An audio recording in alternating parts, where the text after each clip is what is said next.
The International Monetary Fund just delivered a warning that no investor, business owner, or working person should ignore. Global economic growth is slowing down, and the IMF has the numbers to prove it. But here's the thing. It's not just about one bad year. It's about a shift in the trajectory of the entire world economy. So what exactly did the IMF say? Why did this happen? And what does it mean for you? Let's walk through it carefully. The International Monetary Fund has lowered its forecast for global economic growth in 2026 down to 3%. That's the headline. The IMF, which publishes its World Economic Outlook regularly and is widely considered one of the most authoritative sources on global growth, has revised its numbers downward. Alongside that cut, the fund also projects a rebound in 2027, meaning the expectation isn't a permanent collapse, but rather a rough patch followed by a partial recovery. 3% might not sound alarming at first, but context is everything here, and we'll get to that in a moment.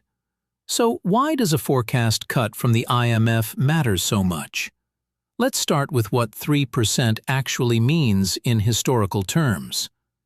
Global GDP growth has averaged somewhere around 3.5% over the past few decades. Anything below 3% is generally considered stagnant, the kind of territory associated with recessions in parts of the world, rising unemployment, and tightening budgets. 3% sits right at that uncomfortable edge. It's not a crisis number on its own, but it's a warning sign.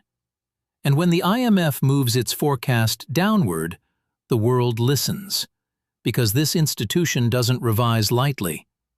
The IMF coordinates with central banks, finance ministries, and statistical agencies across nearly every country on Earth. Its forecasts are built on enormous amounts of data, so a downward revision is a signal that accumulated evidence, trade data, investment figures, consumer spending trends, is pointing in a direction that economists find concerning. The projection of a rebound in 2027 offers some reassurance, but it also tells us something important. The IMF doesn't see 2026 as the bottom of a longer slide. It sees it as a dip, painful but potentially temporary. That distinction matters for how policymakers, investors, and businesses choose to respond. Now let's talk about the machinery behind this. What actually causes a global growth forecast to come down?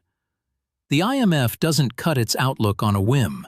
Several structural and cyclical forces tend to drive this kind of revision, and understanding them helps you see the bigger picture. First, trade fragmentation. Over the past several years, the world has been moving away from the hyper-globalized model that defined the 1990s and 2000s.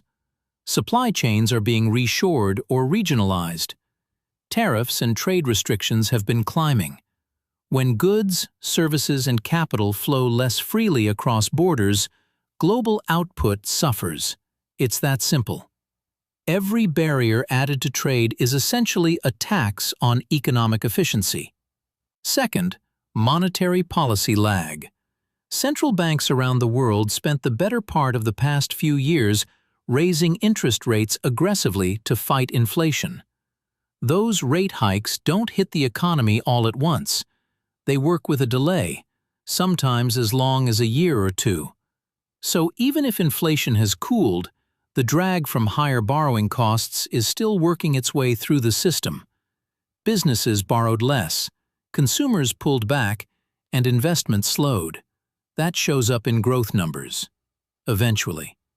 Third, geopolitical uncertainty.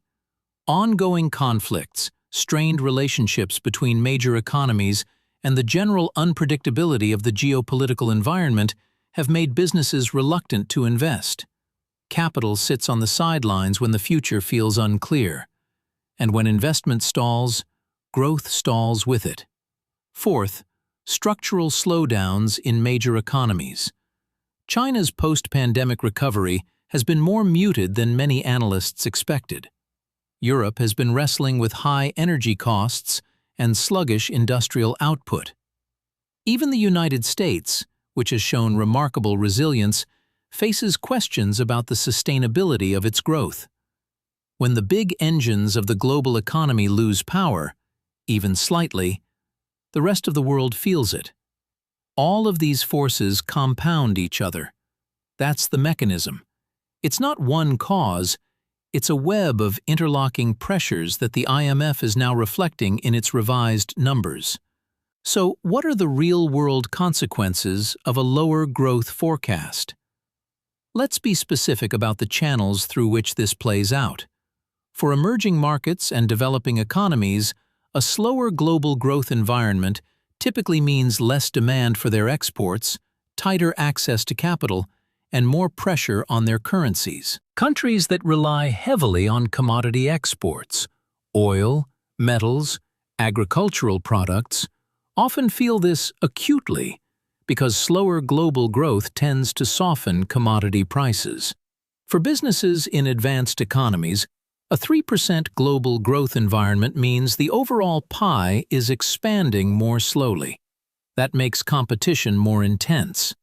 Companies that were counting on revenue growth from international expansion may find those plans need to be scaled back. Profit margins come under pressure. And when corporate earnings slow, so does hiring, which feeds back into consumer spending and slows things down further. For governments, slower growth creates a fiscal headache. Tax revenues grow more slowly, but spending demands, especially on social safety nets, tend to rise. Debt dynamics become more challenging, particularly for countries that are already carrying high debt loads. The room for stimulus becomes narrower just when it might be needed most. For financial markets, a growth downgrade of this kind typically increases uncertainty and can shift the balance between risk assets and safer havens.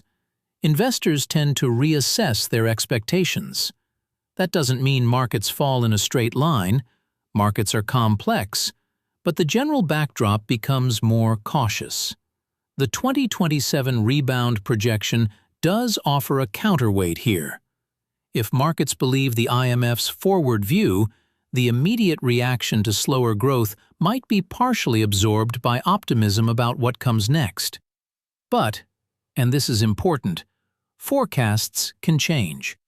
The IMF will update its outlook as conditions evolve, and a projected rebound is not a guarantee.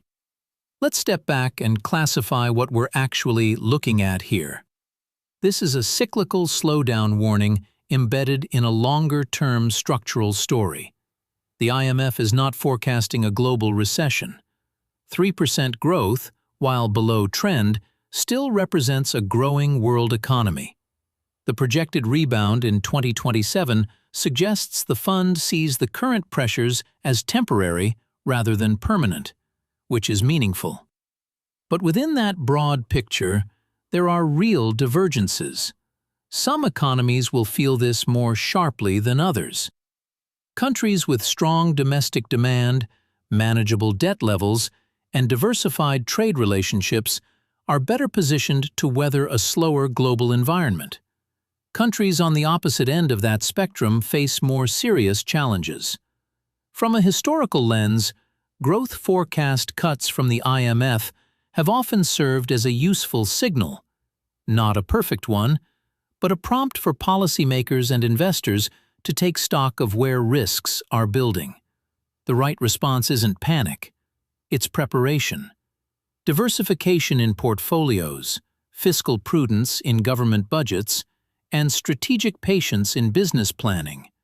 These are the tools that tend to serve well during periods of slower global growth. What we're watching is the IMF doing its job, translating complex, shifting economic data into a clear signal for the world. The signal right now is, growth is slowing. The road in 2026 will be bumpier than we'd like, but the trajectory beyond that looks more constructive. How each country, institution, and individual responds to that signal will shape the actual outcome. If you found this breakdown useful, subscribe to Investors Club Global for clear, trustworthy analysis of the financial news that shapes your world. No hype, no noise, just the context you need to stay informed. Hit the notification bell so you never miss an update, and drop a comment below. We read every one.